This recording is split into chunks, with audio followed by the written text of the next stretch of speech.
सभी को नमस्कार। मानवलक्ष्मी चैनल पर बहुत बहुत स्वागत है। आज हम देसी गौ माता और देसी बैल के बने कंडों के बारे में चर्चा करने वाले हैं। इन्हीं कंडों का उपयोग अग्निहोत्र व अन्य यज्ञों के ईंधन के रूप में किया जाता है।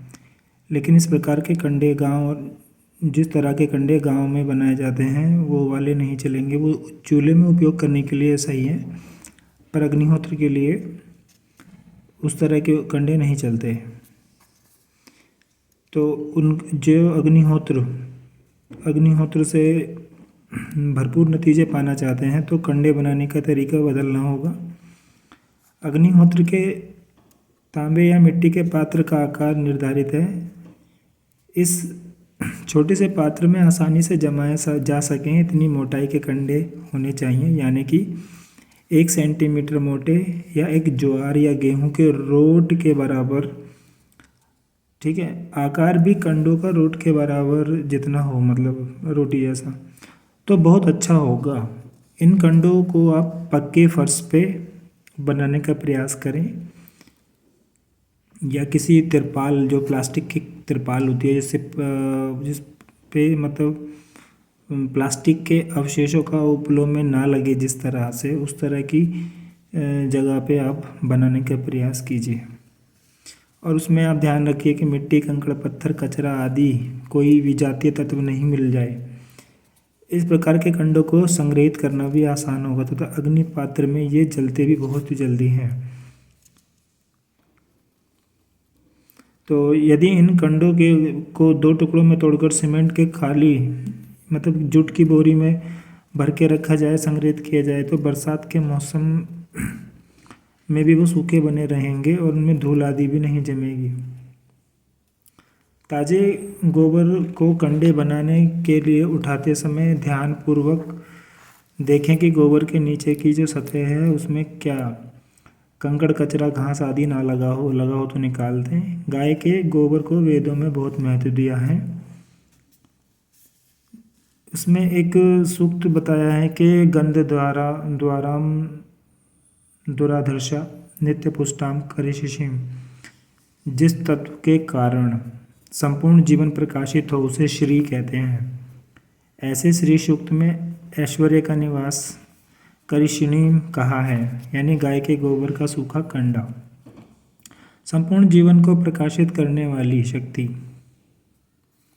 जो श्री नामक ईश्वरीय शक्ति है वह केवल गाय के गोबर के कंडों में रहती है। इसलिए गोबर को गंध द्वारा कहा गया है, यानी इसके ज्वलन से निकलने वाले धुएं की गंध में उपद्रव करने वाले जीव जंतु जीवित नहीं रह सकते, टिक नहीं सकते, उन्हें भागना पड़ेगा।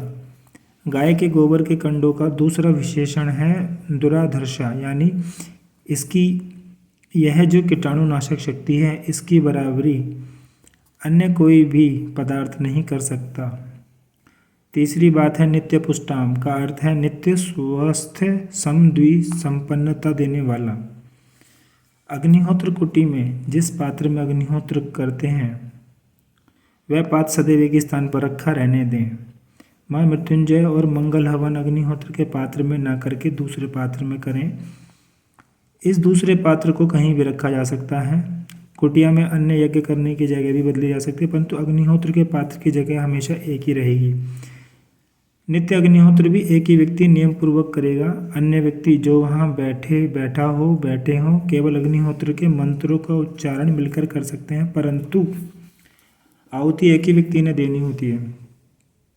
यही बात मंगल हवन तथा महामृत्युंजय यज्ञ पर भी लागू होती है।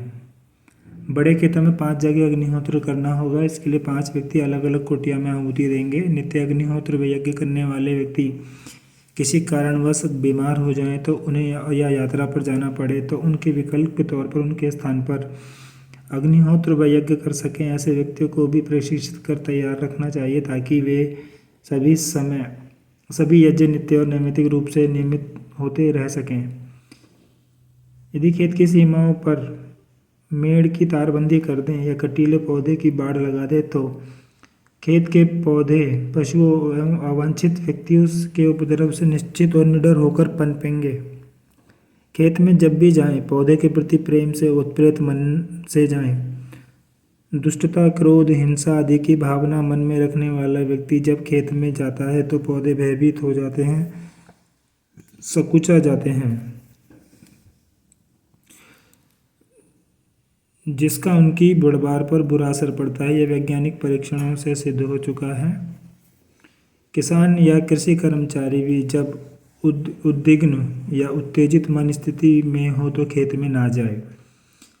अपने खेत को ही मंदिर, मस्जिद, गुरुद्वारा समझें और हर कृषि कार्य प्रसन्नचित्त होकर उपासना करेंगे।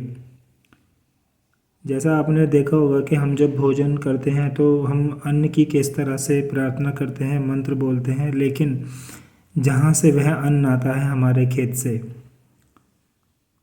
हम वहाँ पर किस मन से रहते हैं, किस मन से फसल उगाते हैं, किस तरह का खाद डालते हैं, वो हम सब भूल जाते हैं। यानी कि भोजन की थाली की प्रार्थना करना ढोंग तो नहीं है, कोई गलत बात तो नहीं है। मुझे तो बड़ा इसमें आश्चर्य हुआ जब मैं इस बात को समझ सका। तो हर कृषि कार्य प्रसन्नचित्त होकर उपासना समझकर करेंगे तो कम खाद लगेगी। खाद मतलब प्राकृतिक खाद। प्राकृतिक खाद बहुत सारी होती हैं, सारी जानकारी लेना चाहिए आपको।